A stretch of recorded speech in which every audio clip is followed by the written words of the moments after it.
The institutional knowledge required to contest American air superiority was bleeding away faster than any organizational response could address. The pilots who understood how to survive against P-51s, who had developed the instincts necessary for effective head-on attacks against bomber formations, were dying at rates that guaranteed their expertise would not transfer to successors. Each veteran lost represented not merely an individual casualty, but the extinction of tactical knowledge accumulated through hundreds of combat hours. The consequences of those 6 weeks materialized with devastating clarity on June 6, 1944, as Allied forces launched the largest amphibious invasion in military history. The skies above the Normandy beaches belonged almost exclusively to aircraft bearing American and British markings. Over 12,000 Allied sorties flew on D-Day itself, providing continuous cover for landing forces, attacking German reinforcement columns, and interdicting transportation networks throughout northern France. The Luftwaffe's response to this existential threat to German-occupied Europe revealed the depth of collapse that February and March had inflicted. 2 German fighters strafed the beaches on June 6th.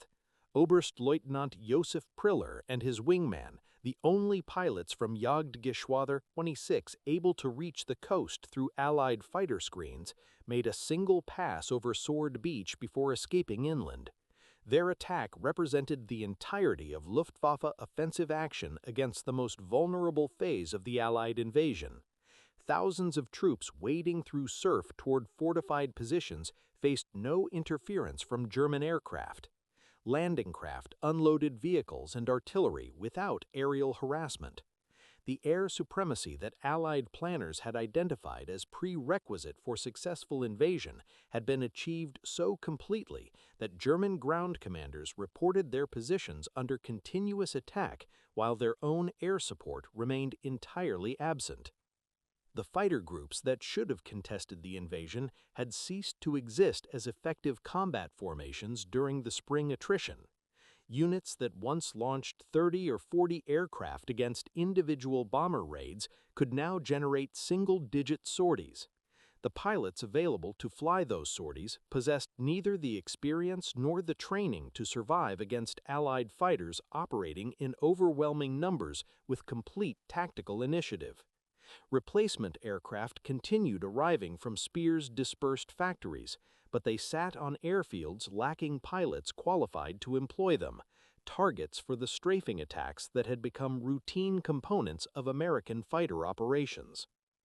Field Marshal Erwin Rommel, commanding German ground forces in Normandy, had warned for months that the invasion's outcome would be decided in its first hours, and that success depended on air power he knew the Luftwaffe could no longer provide.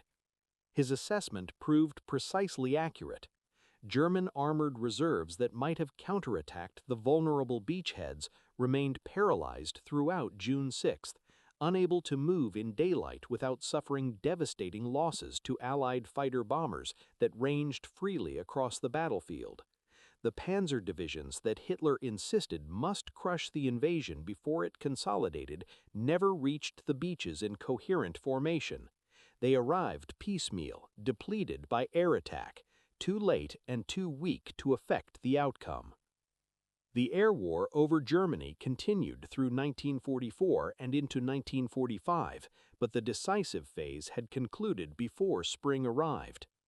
American bomber formations struck targets throughout the Reich with loss rates that declined steadily as German defensive capability diminished. The Luftwaffe mounted occasional concentrated responses that achieved local successes, but these represented final expenditures of a resource already exhausted rather than evidence of recovered strength. Each defensive effort consumed pilots who could not be replaced, accelerating a collapse that had become irreversible during those 6 weeks when American escorts first ranged freely over German airspace. The aircraft that German industry continued producing in remarkable quantities became monuments to strategic futility. Fighters accumulated at dispersal fields, in forest clearings, along Autobahn stretches pressed into service as emergency runways. They awaited pilots who would never arrive, fuel that could not be allocated, and opportunities that had passed permanently during February and March. The Luftwaffe ended the war with thousands of aircraft and almost no capacity to employ them. What had been lost in those 6 weeks was not materiel, but expertise, the accumulated knowledge of pilots who understood how to fight and survive against an enemy that had achieved technological and numerical superiority. That knowledge existed only in the minds of men who had developed it through years of combat experience. When they died over Leipzig and Brunswick and Berlin, when they fell to Mustangs that followed them down through cloud layers and across hedgerow country, the Luftwaffe's ability to contest Allied air power died with them. Production statistics and training quotas and organizational charts could not resurrect what had been destroyed. Germany's Air Force did not lose the war for lack of aircraft. It lost because the men who knew how to fly them into battle were gone, consumed in 6 weeks of attrition that no industrial miracle could reverse. February 20th, 1944, somewhere over central Germany at 28,000 feet, a formation of Messerschmitt Bf-109G fighters climbed through broken cloud cover toward a bomber stream that stretched across the horizon like a steel river. The pilots of Jagdgeschwader 3 had executed this intercept dozens of times throughout 1943, and the tactical calculus had always favored them. American heavy bombers, for all their defensive armament, remained vulnerable once their fighter escorts reached the limits of their fuel and turned back toward England. The killing zone began roughly 200 miles inland from the coast, where thunderbolts and lightnings could no longer follow. What awaited the German pilots that morning invalidated everything they understood about aerial combat over the Reich. The American escort fighters did not turn back. Instead, sleek single-engine aircraft with distinctive squared-off wingtips remained with the bomber formations and then did something no Allied fighter had done before over Germany. They broke formation and dove toward the climbing interceptors with the fuel reserves to fight, pursue, and fight again. The aircraft were P-51B Mustangs, equipped with Rolls-Royce Merlin engines built under license by Packard, and fitted with external drop tanks that extended their combat radius to nearly 500 miles. For the first time in the war, American fighters could engage German interceptors anywhere over the Reich and still return to bases in England. The implications of this technological shift would become catastrophically clear within 4 weeks. Between mid-February and late March 1944, the Luftwaffe's fighter defense force suffered losses so severe that it never recovered operational effectiveness. This was not a gradual decline spread across months of attrition. It was a concentrated destruction of experienced pilots that occurred with a speed German planners had believed impossible. The aircraft factories could be rebuilt, the fuel refineries could be dispersed, but the pilots who had spent years mastering high-altitude interception, who understood the split-second calculations of deflection shooting at closing speeds exceeding 600 miles per hour, could not be replaced in any time frame relevant to the war. The numbers that would accumulate over those first 6 weeks defied anything the Luftwaffe's leadership had projected in their worst planning scenarios. German Fighter Command entered February 1944 with approximately 2,000 single-engine fighters available for Reich defense, flown by a pilot corps that still contained a core of veterans from the campaigns over France, Britain, and the Eastern Front. Some of these men had logged over 500 combat missions. They had survived because they possessed skills that required years to develop, skills in situational awareness, energy management, and precision gunnery that no accelerated training program could replicate. By the end of March, over 1,000 of those pilots would be dead, captured or too severely wounded to return to combat. The loss rate exceeded 17% of the entire fighter pilot force in a single 6-week period. More critically, the casualties fell disproportionately on the experienced veterans, precisely because doctrine placed them at the forward edge of intercepts where contact with American escorts occurred first. A pilot with 300 missions faced the same mathematical probability of encountering a Mustang as a pilot with 30, but the veteran was more likely to press an attack that a novice might have abandoned. The Luftwaffe had survived punishing losses before. The Battle of Britain in 1940 had cost over 1,600 aircraft and hundreds of trained aircrew. The difference in 1944 was the rate of loss relative to replacement capacity and the quality of what was being lost. Training programs that once produced pilots with 200 flight hours before their first combat mission had been compressed to 110 hours. Fuel shortages limited practice sorties. The pilots entering combat that spring possessed neither the skills nor the experience to survive against American fighters flown by men with 360 hours of training and growing combat seasoning. Ultimately, the Luftwaffe that faced this crisis in early 1944 remained on paper one of the most formidable air defense forces ever assembled.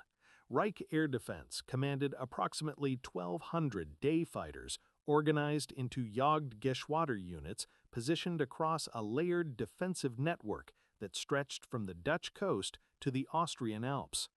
The system had evolved substantially since the early war years, incorporating lessons from the night bombing campaigns and the daylight raids of 1943 into an integrated structure of radar stations, fighter control centers, and concentrated interception zones designed to inflict maximum casualties on attacking formations. The foundation of this system was the Himmelbett network, an evolution of the original Kammhuber line that had been constructed to counter Royal Air Force night bombing. By 1944, over 200 Würzburg radar stations provided tracking data to central control rooms where fighter controllers could vector interceptors toward incoming formations with remarkable precision. The system divided German airspace into designated boxes, each approximately 20 miles across, where specific fighter groups held responsibility for engaging any bombers that entered their sector. Controllers could track individual aircraft at ranges exceeding 100 miles, allowing them to position fighters for optimal intercept angles before visual contact occurred. The daylight defense had developed its own tactical doctrine through brutal experimentation during 1943. German pilots had discovered that the defensive firepower of American bomber formations, with their overlapping fields of interlocking machine gun coverage, made traditional pursuit curve attacks suicidal. A Focke-Wulf 190 approaching a B-17 formation from the rear faced the concentrated fire of dozens of 50-caliber machine guns, each capable of destroying a fighter with a single well-placed burst. The solution that emerged was the head-on attack, where closing speeds of over 600 miles per hour reduced exposure time to mere seconds, while presenting the bomber's most vulnerable aspect, its lightly armored nose section, containing the pilots, bombardier, and navigator. Executing these attacks required extraordinary skill and nerve. A pilot had approximately 3 seconds of firing time before collision became unavoidable, demanding that he hold course toward an oncoming bomber until the last possible moment, fire a precise burst, and then break away violently enough to avoid both the target and the surrounding formation. The margin for error was measured in fractions of seconds. Pilots who flinched early missed entirely. Pilots who held too long died in mid-air collisions that destroyed both aircraft instantly. By January 1944, the pilots capable of executing these attacks consistently represented an irreplaceable asset. Men like Major Heinz Baer, who had recorded over 200 aerial victories, or Hauptmann Anton Haeckel, whose tally would eventually exceed 190 kills, possessed an intuitive mastery of three-dimensional combat that no training syllabus could adequately convey. They understood how a bomber formation would react to an initial pass, where the gaps in defensive coverage opened during evasive maneuvers, and how to sequence multiple attacks without losing the energy advantage that speed provided. These veterans formed the killing edge of the Reich defense, and their loss rates had already begun climbing through the autumn of 1943 in ways that alarmed German fighter command. The Schweinfurt raids of that year extracted a measurable toll. On August 17th, 60 American bombers fell to German fighters in flak over the ball bearing factories, a loss rate that seemed to validate defensive doctrine. But the Luftwaffe paid for that victory with pilots it could not afford to lose. 35 fighters were destroyed and 22 pilots killed, numbers that appeared modest against the bomber losses, but represented experienced men with hundreds of hours of combat time. The second Schweinfurt raid on October 14th proved even costlier in absolute terms, with American losses reaching 60 bombers, but German fighter casualties climbing to 38 aircraft and 29 pilots. The exchange ratios favored the defense, but the mathematics of attrition did not account for the qualitative difference between a veteran pilot and his replacement. The American 8th Air Force had entered 1943 with doctrinal certainty that would not survive the year. The self-defending bomber formation, a concept refined through years of peacetime exercises and theoretical analysis, rested on the premise that massed heavy bombers flying in tight defensive boxes could generate sufficient overlapping firepower to defeat intercepting fighters without escort protection.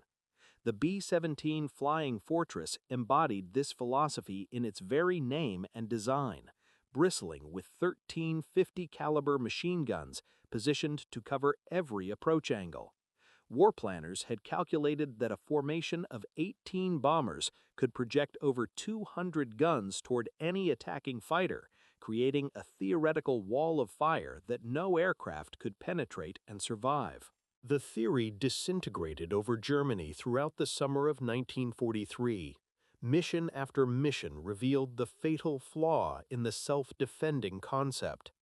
German pilots had learned to concentrate their attacks, massing 30 or 40 fighters against a single bomber group in passes so rapid and violent that defensive gunners could not track individual targets.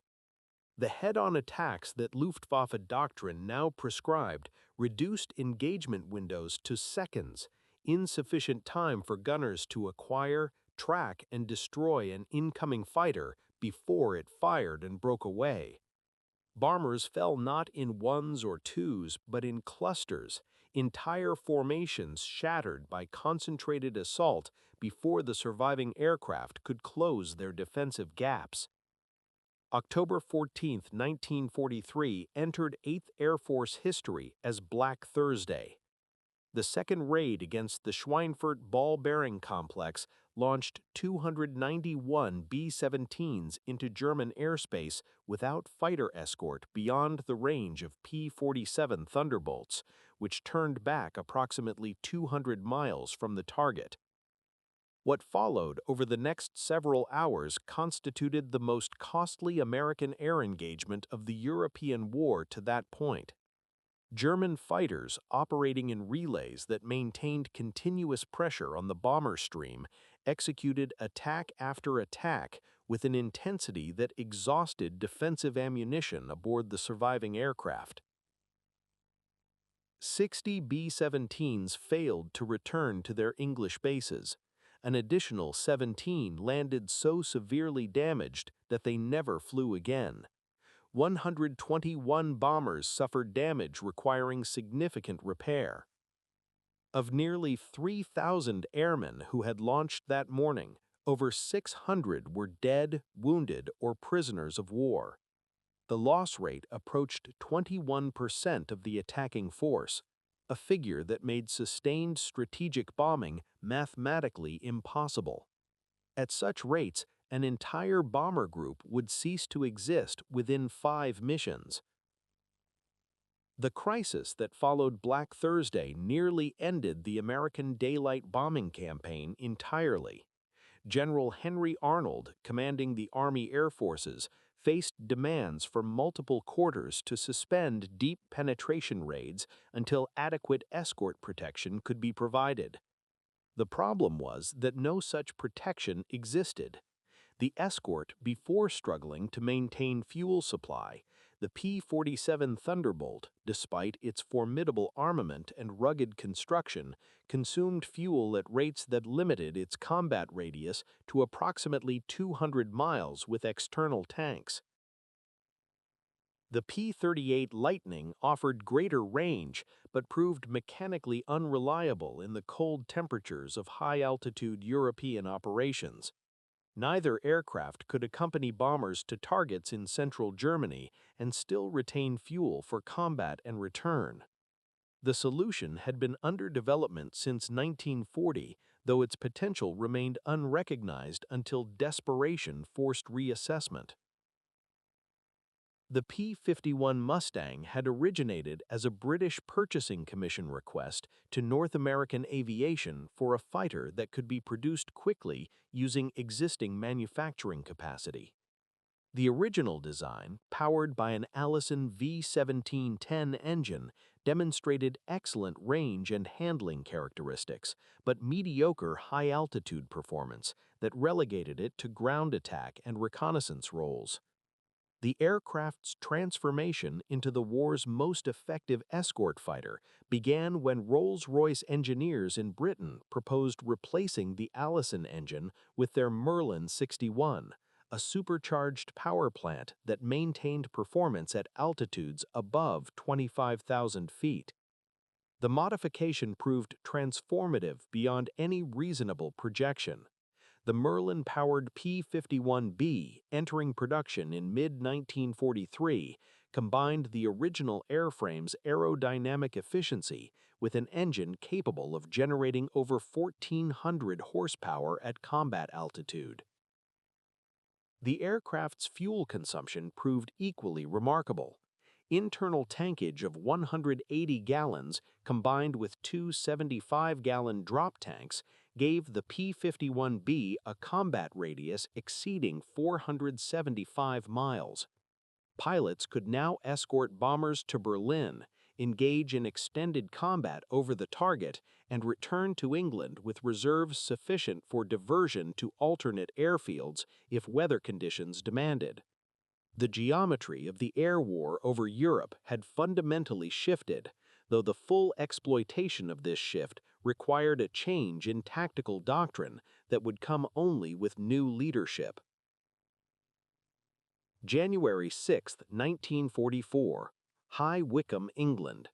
Lieutenant General James Doolittle assumed command of the 8th Air Force, replacing Lieutenant General Ira Aker, who had built the organization from a token force into the most powerful bomber command in history. The change reflected no dissatisfaction with Aker's competence, but rather the demands of the coming invasion. General Henry Eisenhower, preparing for the cross-channel assault planned for spring, required an air commander willing to accept risks that the methodical Aker had resisted. Doolittle's reputation had been forged in precisely such circumstances, from the Tokyo raid of 1942 through the Mediterranean campaigns where he had demonstrated an instinct for aggressive action that balanced calculation against opportunity. What Doolittle recognized within days of assuming command was that the 8th Air Force possessed a weapon it was using incorrectly. The P-51B squadrons arriving in England were being employed under escort doctrine developed for shorter-range fighters, doctrine that prioritized bomber protection above all other considerations. Fighter pilots were instructed to maintain close formation with the bomber stream, engaging German interceptors only when they directly threatened the heavy aircraft. The escorts flew defensive patterns, weaving above and alongside their charges, forbidden to pursue enemy fighters that broke off attacks or dove away toward lower altitude. The doctrine made intuitive sense if the primary objective was minimizing bomber losses on any individual mission. It wasted the P-51's decisive advantages of range, speed, and maneuverability on a task that any adequate fighter could perform. German interceptors could choose when and where to engage, building speed in long dives from higher altitude, slashing through formations in concentrated attacks, and escaping before escorts could respond effectively. The defenders retained tactical initiative despite numerical inferiority because American fighters remained leashed to the bomber formations they were protecting. Doolittle's solution inverted the entire conceptual framework of escort operations. Within weeks of taking command, he issued orders that would prove more consequential than any tactical directive of the air war. Fighter pilots were no longer restricted to close escort. They were authorized and expected to seek out German fighters wherever they could be found, to pursue them through any maneuver, and to destroy them regardless of proximity to the bomber stream. The mission of the escort force shifted from protecting bombers to destroying the Luftwaffe itself. The implications of this change rippled through every level of operations. Fighter groups began launching ahead of bomber formations, sweeping the routes to target areas and engaging German interceptors before they could form up for coordinated attacks. Pilots who spotted enemy aircraft breaking away from combat were now authorized to follow them down through cloud layers to treetop level if necessary, pressing attacks until the target was destroyed or escaped beyond fuel range. The psychological effect on German pilots proved immediate and severe. Disengaging from a fight no longer guaranteed survival. American fighters would follow. Major General William Kepner, commanding 8th Fighter Command under Doolittle, had a sign removed from his headquarters wall shortly after the new directives took effect. The sign had read, "The first duty of 8th Air Force fighters is to bring the bombers back alive." Kepner replaced it with new words that captured the doctrinal revolution in a single sentence. The first duty of 8th Air Force fighters is to destroy German fighters. The bombers had become bait in a campaign designed not to deliver explosives to factories, but to force the Luftwaffe into battles of attrition it could not win. The weather over Europe in early February 1944 conspired against the planned offensive. Day after day, meteorological officers at 8th Air Force Headquarters tracked frontal systems that blanketed Germany under cloud cover too thick for visual bombing. The American heavy bombers lacked the radar-guided precision necessary for blind attacks on specific industrial targets, and the combined bomber offensive's directives demanded destruction of aircraft factories, not random urban areas. General Carl Spaatz, commanding United States Strategic Air Forces in Europe, waited with growing impatience as the window for a maximum effort assault narrowed. Intelligence indicated that German fighter production had dispersed to multiple facilities following the raids of 1943, spreading across sites in Leipzig, Regensburg, Augsburg, Brunswick, and Stuttgart. Destroying this distributed network required simultaneous attacks across central Germany, which required clear skies over multiple target areas on consecutive days. February 19th brought the forecast Spaatz had awaited. A high-pressure system building over the continent promised 3 to 5 days of visual bombing conditions across southern and central Germany. Within hours, orders cascaded through the command structure. Every operational heavy bomber in England would launch the following morning. The Royal Air Force's Bomber Command would strike supporting targets at night. The 15th Air Force, operating from bases in Italy, would attack from the south. The operation carried the code name Argument, though it would enter history by another designation, Big Week. The scale of what launched on February 20th exceeded anything previously attempted in aerial warfare. From bases across eastern England, over 1,000 heavy bombers lifted into gray morning skies, forming into combat boxes that stretched across 60 miles of airspace. 941 B-17s and B-24s reached their primary targets that day, escorted by 735 fighters, including 17 groups of P-51s, P-47s, and P-38s. The bomber stream crossed into German airspace shortly before noon, heading for 12 separate aircraft production facilities concentrated around Leipzig and Brunswick. German fighter controllers tracked the formations from the moment they crossed the Dutch coast. The radar plots showed a force larger than any previous American raid, and the response orders went out to every available Jagdgeschwader in the Western Reich. Approximately 350 German fighters scrambled to intercept, organizing into the massed attack formations that had proven so effective during 1943. What the controllers could not adequately convey to the pilots climbing toward the bomber stream was the density of American fighter escort that awaited them. The engagements that developed over central Germany that afternoon lasted nearly 4 hours. American escorts, operating under Doolittle's aggressive directives, did not wait for German fighters to reach the bombers.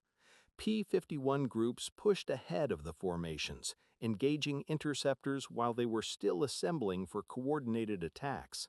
The German pilots found themselves fighting for survival before they could close with their intended targets, burning fuel and ammunition in dogfights that prevented the concentrated assaults their doctrine required. Those who broke through the fighter screen encountered bomber formations whose defensive integrity remained largely intact, their gunners alert and ammunition unexpended. 21 American bombers fell that first day, a loss rate just over 2%. The Luftwaffe lost 61 fighters. More critically, 34 German pilots were killed outright and another 12 captured after bailing out over Allied-controlled territory. The exchange ratio had inverted catastrophically from the autumn raids. The following day brought worse. 861 bombers struck aircraft factories at Brunswick, Oschersleben, and Halberstadt, while escorts ranged ahead, actively hunting German formations. 19 bombers were lost against 55 German fighters destroyed. On February 22, targets around Schweinfurt, Gotha, and Aschersleben absorbed raids that cost 41 bombers, but destroyed another 68 defending fighters. The cumulative toll of Big Week's first 3 days had already exceeded Luftwaffe planning projections for an entire month of defensive operations. German Fighter Command entered February expecting attrition rates comparable to the autumn battles, approximately 40 to 50 aircraft lost per major engagement, with pilot casualties running at roughly 40% of aircraft losses. The assumption reflected historical patterns, where pilots frequently survived the destruction of their aircraft, bailing out over home territory to return to their units within days. What February's fighting demonstrated was that survival calculations derived from earlier engagements no longer applied.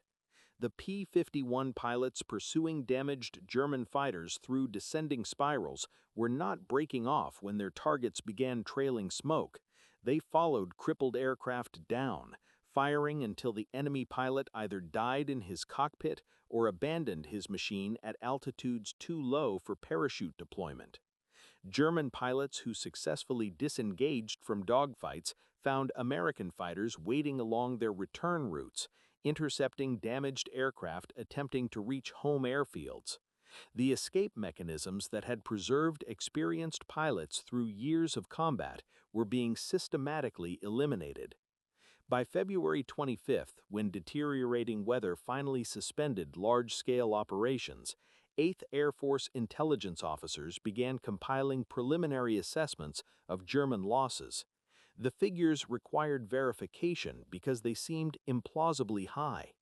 Across 6 days of maximum effort, American forces had flown 3,800 bomber sorties and 3,600 fighter sorties against targets throughout central and southern Germany.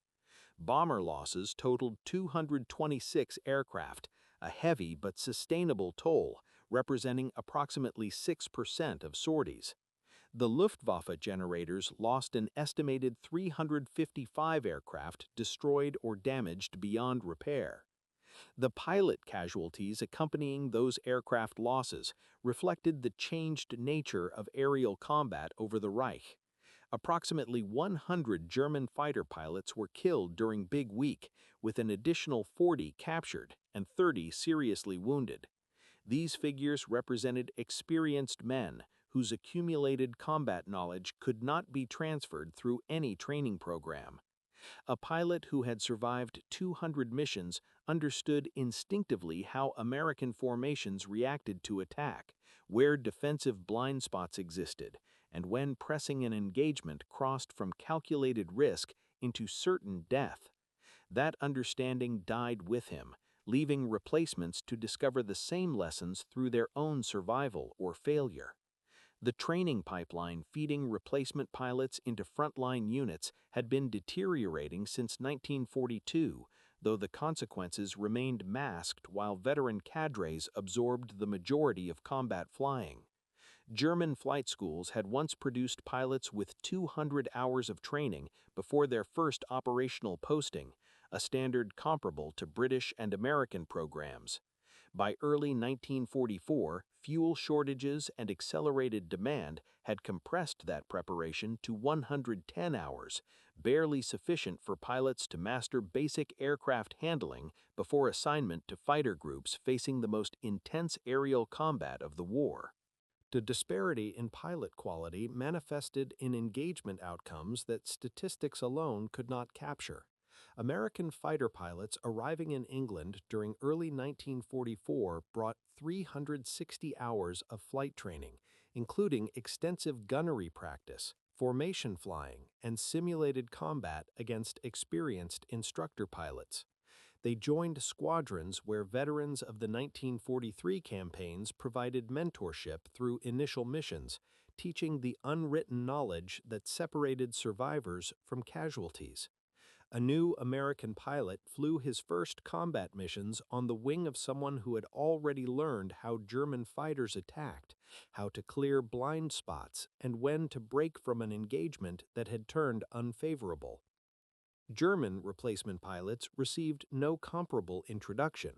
The experienced pilots who should have provided mentorship were flying 4 and 5 missions daily during Big Week, too exhausted and too essential to spare time for training newcomers. Fresh pilots launched into combat having never fired their guns at a maneuvering target, never experienced the physiological effects of high G turns, and never learned the tactical discipline that kept wingmen alive during the chaos of large-scale engagements. Their life expectancy could be measured in missions rather than months. The Luftwaffe's chief of training, General Lieutenant Werner Kripe, had warned throughout 1943 that pilot quality was approaching critical thresholds. His reports documented the narrowing gap between training output and combat losses, projecting that continued attrition at autumn rates would exhaust the reserve of experienced pilots within 18 months. Big Week compressed that timeline catastrophically. The paradox that emerged from German aircraft factories in the spring of 1944 would have seemed incomprehensible to any observer examining production statistics in isolation. As fighter pilot losses accelerated beyond any replacement capacity, German industrial output of single-engine fighters began climbing toward levels that dwarfed anything achieved during the war's earlier years. Reichsminister Albert Speer, directing the armaments economy with organizational brilliance that his political masters could neither fully appreciate nor effectively exploit, had dispersed aircraft manufacturing into a network of smaller facilities immune to the concentrated bombing that had damaged major plants during 1943. The results of this dispersal appeared in monthly production figures that suggested a Luftwaffe growing stronger even as its combat effectiveness collapsed. German factories delivered 1,229 single-engine fighters in January 1944. February's output reached 1,488 despite big weeks attacks on assembly facilities. By March, production exceeded 1,600 aircraft, and Speer's projections indicated monthly output would surpass 3,000 fighters by summer. The raw numbers implied a defensive force multiplying toward invincibility. The numbers lied. Aircraft without trained pilots represented nothing more than aluminum and aviation fuel waiting to be destroyed. The Bf-109s and FW-190s rolling off assembly lines in March 1944 required pilots with hundreds of hours of flight experience to employ them effectively against American escorts. The training schools were producing pilots with barely 100 hours of total flight time, young men who had never fired their weapons at a moving target and never experienced combat maneuvering at altitudes where oxygen deprivation degraded judgment and reaction time. The fuel crisis compounded every training deficiency. Germany's petroleum supply had depended heavily on Romanian oil fields and synthetic fuel plants concentrated in the industrial regions that Allied bombers were systematically targeting. By spring 1944, fuel allocations for pilot training had been cut repeatedly to preserve reserves for operational squadrons. A German student pilot in March 1944 received approximately half the flight hours his predecessor had logged 2 years earlier. The aircraft were available. The fuel to train them in was not. General Adolf Galland, commanding the Reich's day fighter forces, documented the deteriorating situation in reports that reached Reichsmarshal Göring with diminishing effect. Galland calculated that maintaining defensive effectiveness required a minimum of 350 trained pilots entering operational units each month.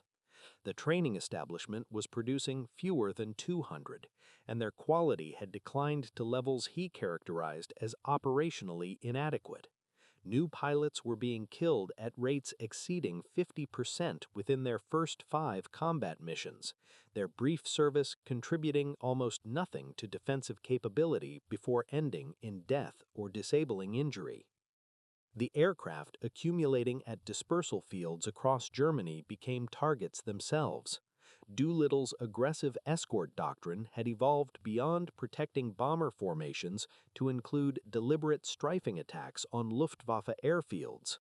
P-51 pilots returning from escort missions with ammunition remaining were authorized to descend to low altitude and attack any targets of opportunity, with parked aircraft representing priority objectives. A single strafing pass could destroy more fighters than an entire dogfight, and the Mustangs possessed the range to reach deep within the Reich that had previously enjoyed immunity from such attacks. The destruction wrought in these strafing attacks carried its own grim arithmetic. Aircraft burning on the ground required neither pilots nor fuel to destroy. Each fighter eliminated before takeoff represented one less opponent American bombers would face, one less drain on German petroleum reserves, one less chance for a novice pilot to gain the experience that might eventually make him dangerous. The Luftwaffe was losing the air war not merely in combat, but in the spaces between combat, its strength eroding through mechanisms that no production increase could offset. Speer's industrial miracle had created a force that existed on paper and burned on airfields. The factories were performing precisely as directed, converting raw materials into finished weapons with efficiency that American planners studied with professional respect. The products of that efficiency were being destroyed faster than they could be deployed by pilots too inexperienced to survive their deployment. March 1944 brought no respite for the depleted fighter groups defending the Reich. The weather patterns that had suspended operations during late February shifted again, opening windows of clear sky that American planners immediately exploited. The targets selected for early March carried symbolic weight beyond their industrial value. Berlin itself, the capital that Reichsmarschall Göring had once boasted no enemy bomber would ever reach, became the focus of maximum-effort raids designed to force the Luftwaffe into battles it could no longer afford to fight. March 4, 1944, 814 heavy bombers launched from English bases toward Berlin and surrounding industrial facilities. The force represented the largest American daylight raid against the German capital yet attempted, and every available P-51 group flew escort. German Fighter Command recognized the challenge as existential. Allowing American bombers to strike Berlin with impunity would shatter whatever remained of civilian confidence in the Luftwaffe's protective capability. The response orders demanded maximum interception regardless of cost. What developed over central Germany that afternoon became the most intense single-day air battle of the European war. German controllers vectored over 300 fighters toward the bomber stream, organizing them into the massed attack formations that doctrine prescribed. The interceptors encountered American escorts in strength that prevented coordinated assault on the bombers, fragmenting into dozens of individual engagements that stretched across hundreds of miles of airspace. The fighting lasted over 4 hours, with fresh German units cycling into combat as earlier groups exhausted their fuel and ammunition. The American losses that accumulated through the afternoon reached levels not seen since Black Thursday. 69 heavy bombers failed to return to England, with another dozen written off after landing too damaged for repair. Over 700 airmen were killed, wounded, or captured. The figures seemed to validate German defensive doctrine, suggesting that the Luftwaffe retained capability to impose unacceptable costs on raids against critical targets. The German losses told a different story entirely. 160 fighters were destroyed or damaged beyond repair. 66 pilots were confirmed dead, with another 23 listed as missing and presumed killed. The wounded numbered over 40, many with injuries that would permanently end their flying careers. In a single afternoon, the Reich Defense Forces had lost more trained pilots than the training schools could produce in 3 weeks. The exchange ratios that German commanders had relied upon since 1943 had definitively collapsed. Destroying 69 bombers while losing 160 fighters represented an inversion that no defensive strategy could sustain.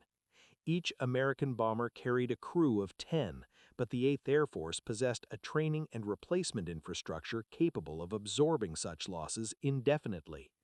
Each German fighter carried a single pilot whose death created a vacancy that might remain unfilled for months. Jagdgeschwader reports filed during the week following March 6 documented the operational consequences with clinical precision. Fighter groups that had entered the month at 70% strength reported availability below 50%. Squadrons nominally assigned 36 aircraft could launch 12 or 15 for intercept missions. The pilots available to fly those missions included increasing proportions of men with fewer than 50 combat hours, replacements whose skill levels would have been considered inadequate for operational assignment 2 years ago. General Galland's assessment to Luftwaffe High Command characterized the situation in terms that permitted no misinterpretation.